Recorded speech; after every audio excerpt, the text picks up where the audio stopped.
उस्ताद दामन ने कहा सी, कहानी ते नावल विच जिहड़ा फर्क है वो है कि कहानी जदों असीं लिखने आ तो वो इंज ही है जिवें असीं खिड़की तो बाहर दा मंजर वेख रहे हैं, ते जदों असीं नावल लिखने आ तो इंज है जिवें छत उपर चढ़ के असीं सारा मंजर देख रहे हैं, अपना आल दुआला देख रहे हैं। नावल वास्ते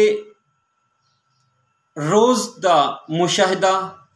ते जीवन दे नाल जिहड़ा राबता है वो अटूट रखना पैंदा है। जिंदगी दे हर लम्हे नूं इस तरह वेखना कि और उसनूं इस तरह बयान करना कि वो जिंदगी तो भी वध खूबसूरत लगे। एक नावलकार जीवन दे नाल हर लम्हे राबते विच रहिंदा है ते आल दुआले दी हर शै दा मुशाहिदा कर रहा हुंदा है, क्यों जे उसने अपने आल दुआले तो ही किरदार लैने हुंदे ने। नावल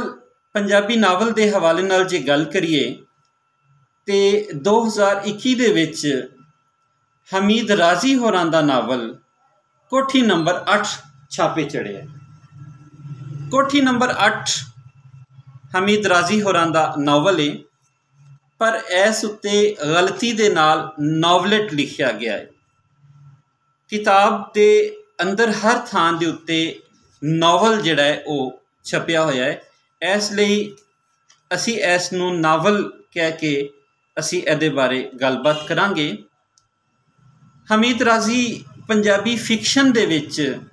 नवां नां नहीं बल्कि एक मंझिया होया नां है। उन्होंने पंजाबी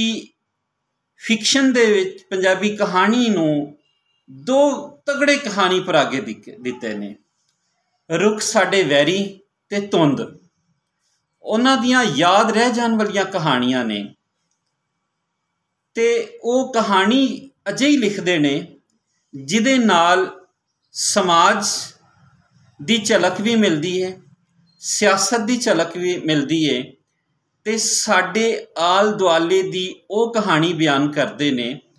जिहड़ी असी भी वेखने आ, जिहड़ी सारे देखते ने, पर उहदे विचों खूबसूरती दे नाल बयानन दा जिहड़ा ढंग कढना है ते फिर अजिहे किरदार कढने ने जिहड़े साडे आल दुआले ही मौजूद ने, पर वो किवें कहानी का किरदार बन जाते ने, वो हमीद राजी होरां ते ख़त्म है।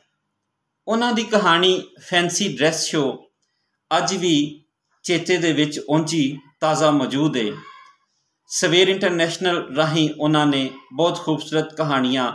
पंजाबी पढ़न वालियां तिकर अपनाइयां ते सफ़रनामे भी उन्होंने 3 छापे चढ़ चुके ने, पिंडी तो हिरोशिमा तक, बीजिंग फेर मिलांगे ते ख्वाब बस्तियां।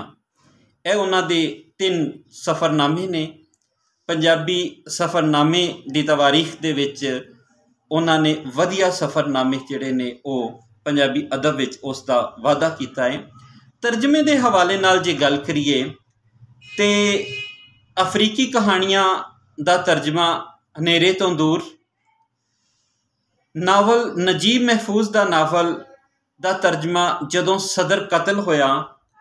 तो मारियो वर्गस योसा का नावल रंगरोट का कतल, उसका पंजाबी तर्जमा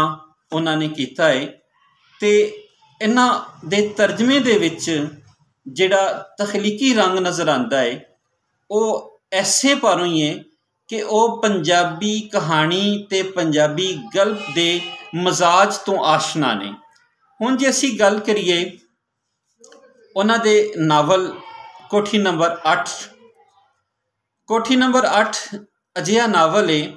जिहड़ा म्यू गार्डन दे आल दुआले नहीं सगों उहदे अंदर दा नावल है। अंदर दी जिहड़ी कोठी है कोठी नंबर 8 उहदे विच जिहड़ा जीवन है वो जीवन किवें लोग वसा रहे ने ते वो कहानी नावल की जिहड़ी कहानी है उहदे आल दुआले भी घूमदी है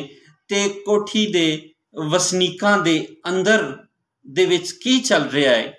ਤੇ ਉਹਨਾਂ ਦੇ ਅੰਦਰ ਦੇ ਨਾਲ ਉਹਨਾਂ ਦੀ ਬਾਹਰ ਦੀ ਦੁਨੀਆ ਦੇ ਨਾਲ ਕਿਹੜੀ ਲੜਾਈ ਹੈ ਉਹ ਵੀ ਇਹਦੇ ਵਿੱਚ ਸਾਨੂੰ ਨਜ਼ਰ ਆਉਂਦੀ ਹੈ। ਕੋਠੀ ਨੰਬਰ 8 ਦੇ ਜਿਹੜੇ ਵਸਨੀਕ ਨੇ ਉਹ ਨਾਵਲ ਦੇ ਮਰਕਜ਼ੀ ਕਿਰਦਾਰ ਨੇ।